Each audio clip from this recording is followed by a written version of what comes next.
These are the Brum Tech Scene interviews. I'm Stuart Language, and I'm here in Birmingham Open Media talking to Andrew Fray. Hi. So, talk to me a bit about what you do. So I'm a indie game developer. I work with a small company called Spry Fox. You might have heard of us if you've played games like Triple Town or Realm of the Mad God, Steambirds, or Road Not Taken that came out on PS4 last year. We're a global company, we're a remote company, so everyone works from home. I'm the only guy that works in the UK, but we've got a guy in Argentina, a guy in the Netherlands. We've got people on the West Coast and the East Coast, got people of America, and we've got people in Canada as well. So, you work from home? Yes. Here in Birmingham? Yes. Cool. And you mentioned a couple of games there, one on PS4, some on mobile, so on and so forth. Do you just do all platforms, or do you specialise in anything in particular? So what we tend to do is, in a very idealistic way, come up with the game first, and then see what platforms best fit to it.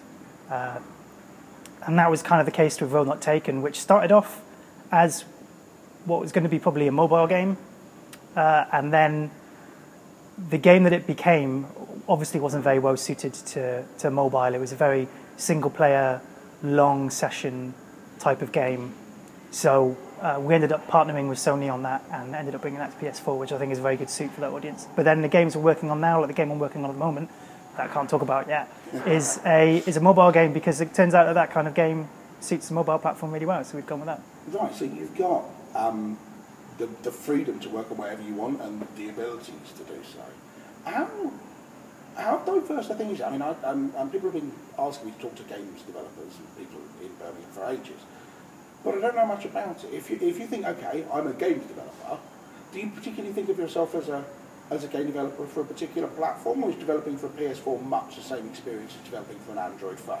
No, they are very different. They are very different. But only from the programming side. So there's three main disciplines in game development. There's, of course, production guys and QA guys who are very, very important. But we also have artists who will predominantly be working on making the game look nice and producing nice art, maybe working in 3D, maybe working in 2D, depending on the game. We have designers who will predominantly be working on how the game plays, how it feels, and balancing it so it plays correctly. And then we'll have programmers who do spend most of their time doing coding and scripting to get the game implemented. Having said that, in a company like Spry Fox that's so small, everyone has to be kind of a generalist at everything. I have to be able to open up an art file and make a tweak if it needs to, even though I'm predominantly a programmer. We've got a couple of designers who can also do a little bit of programming. We've got a designer who can do a little bit of art and a little bit of programming. He's going to make the rest of us redundant.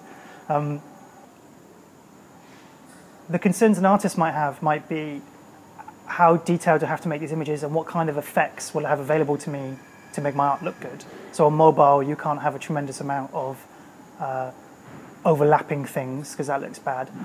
On console, you might have a much more expansive game because you've got a lot of room to fill, but then you've got limited memory budgets compared to, say, a PC release. From a programming point of view, it's very, very different.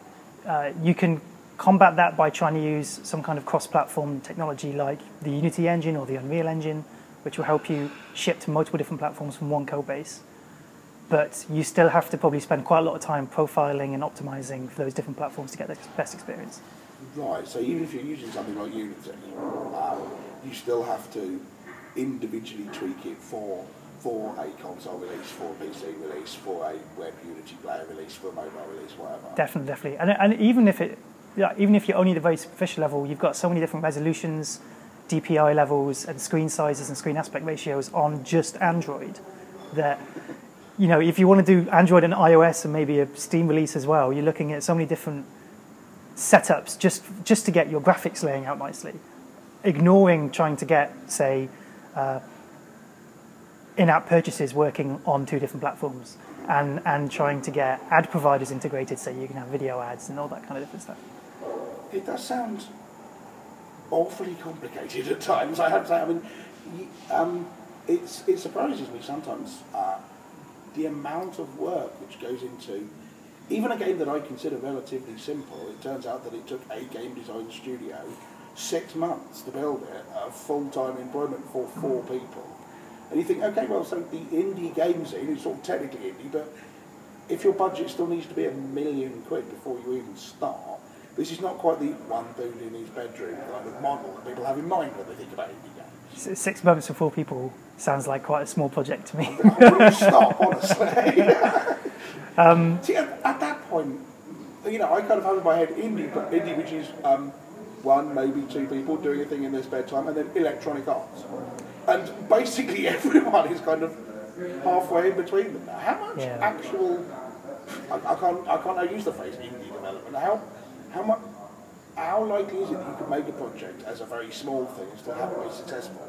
Do you essentially have to invest £1 million to make even the simplest game now?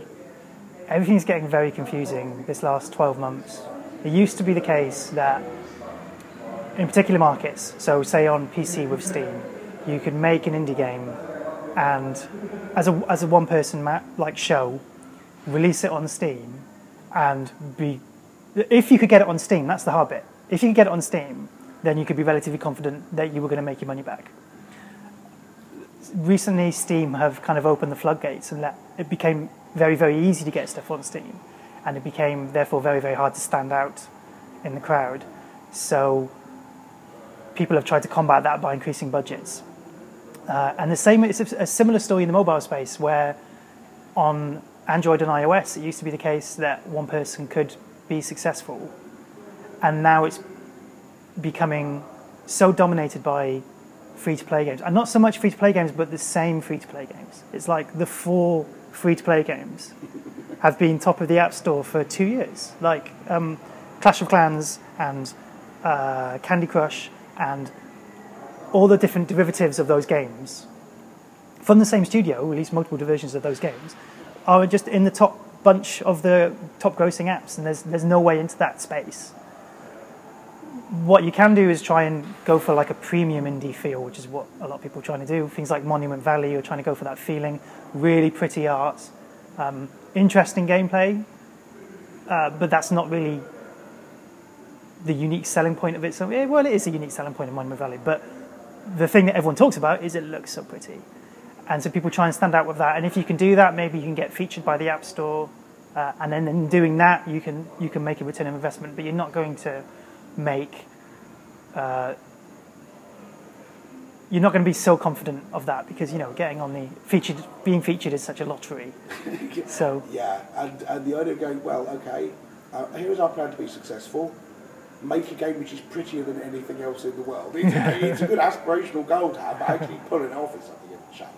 I saw someone say after Monument Valley published their, you know, they did an infographic with how long it took to develop it and how many sales they'd had and so on. Really useful information, right?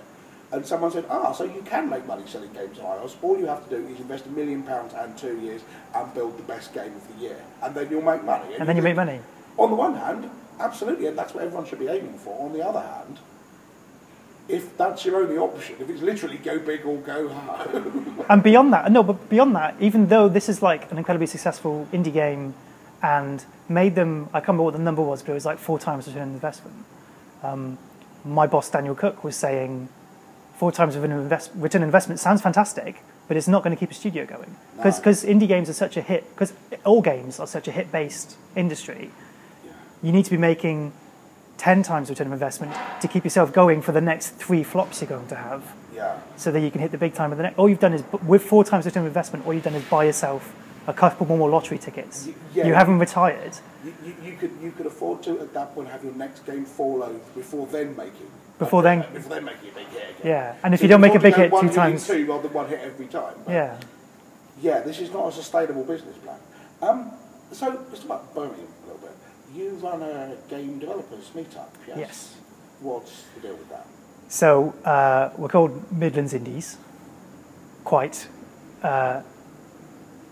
kind of like a grandiose name, but we claimed it. No one else seemed to have called themselves Midlands Indies yet, so we did that. And yeah, at the moment it's just a monthly meetup. You can go to, where's the best one? You can go to twitter.com/Midlands Indies and find us there. We're also on Facebook and Tumblr.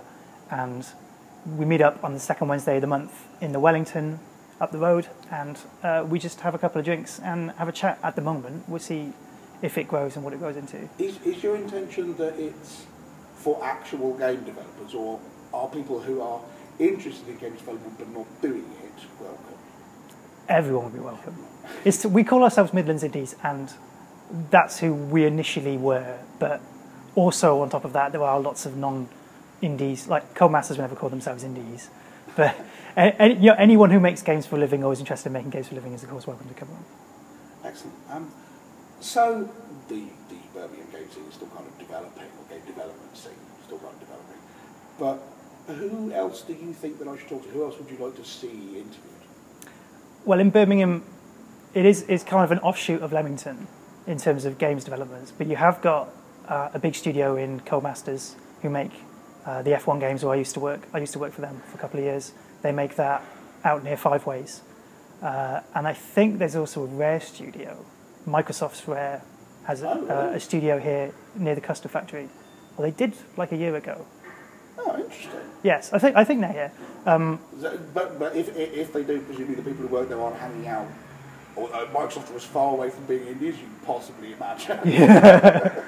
But it'd be really interesting to maybe talk to some people from Codemasters, because they're kind of into making these big budget sports games like F1 that come out every year, and it was an interesting time working there, seeing how that process worked. And final question, what's your favourite biscuit? It's got to be a chocolate ginger. Oh, well, You've got the crunch and you've got the creamy chocolate. What a choice. There it is. So, thank you very much for talking to us. Thank you. Andrew Fray. Thanks.